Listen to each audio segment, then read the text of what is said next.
Hello everyone, welcome back to Penguin Powered Gaming. Today is a very exciting day because we have a new update coming out for Civilization 7. Patch 1.42 is coming out the week of July 27th, so that's next week. And we're also getting a new leader, and that's something I kind of wanted to talk about. If you're new to the channel, welcome. I appreciate all of the views and support, and please consider subscribing as I'm a small channel and it really helps me out. If you'll notice here, we also have Civ 7 on sale for half price. So if you haven't jumped into Civ 7, now would be a great time to make the leap.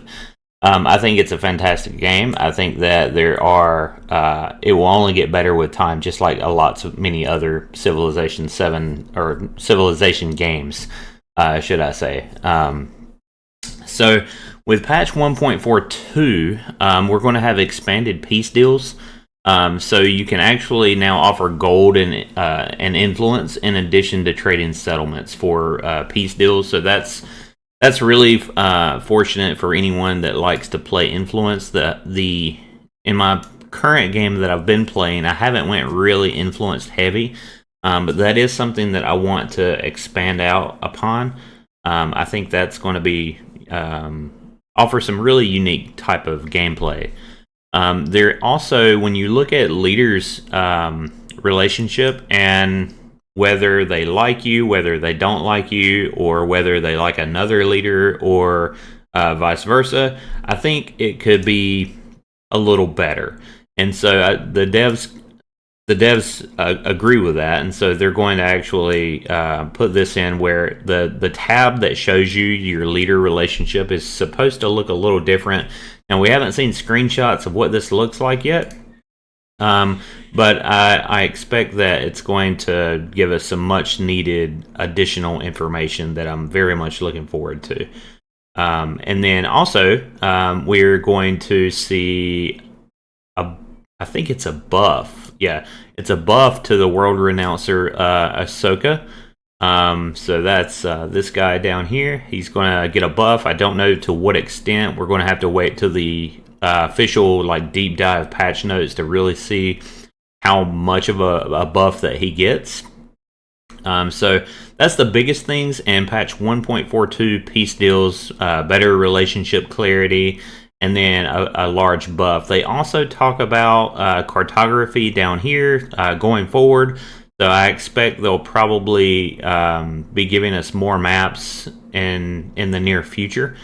And then the big thing that probably you want to know, and one of the main reasons you're clicking on this video, is the new leader. So in June we received Toyotomi Hideyoshi, which is the leader of Japan, and this time we're going to receive the Korean leader Lee Sun-sin of Korea. And so with this leader, we also get the Goryeo and the Joseon civilizations.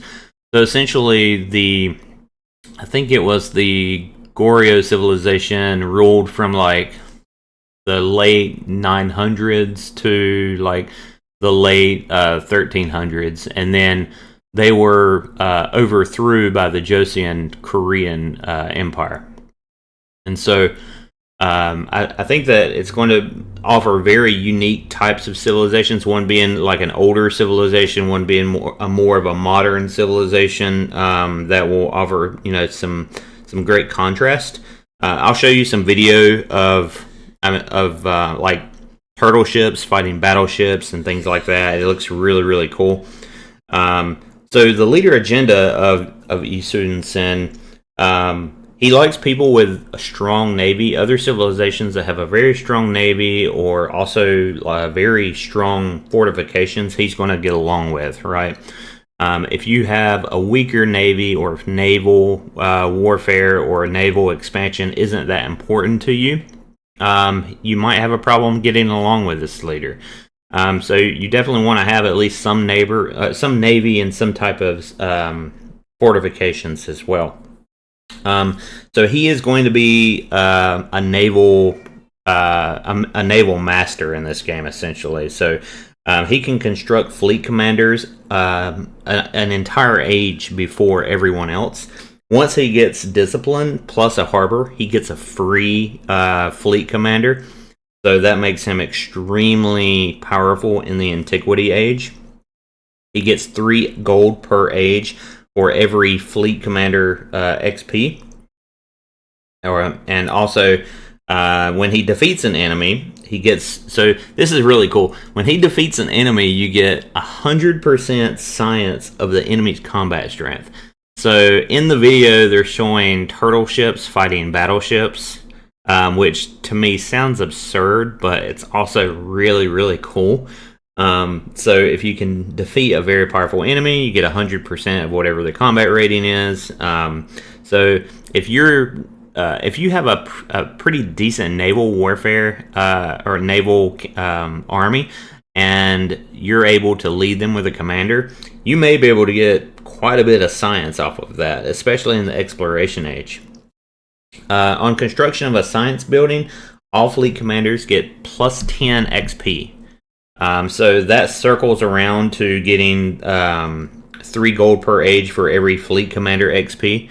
So whenever you age transition, if you're building science buildings, you're getting XP to your fleet commanders, and then during the age transition, you're also getting gold because of that XP. So that's really, really good. I, for one, am really looking forward to this leader. I think that this is going to be a very strong leader. Whenever I haven't done like a tier list yet, but that's something I plan to do in the future. To me, when I'm looking at Toyotomi Hideyoshi, his leader abilities in the Brush and Blade DLC compared to the Korean Yusun Sen, I think that the Korean leader, to me, sounds stronger, like significantly stronger. Because Toyotomi sounds good on paper whenever you're dishing out double damage, but then you have to take double damage also.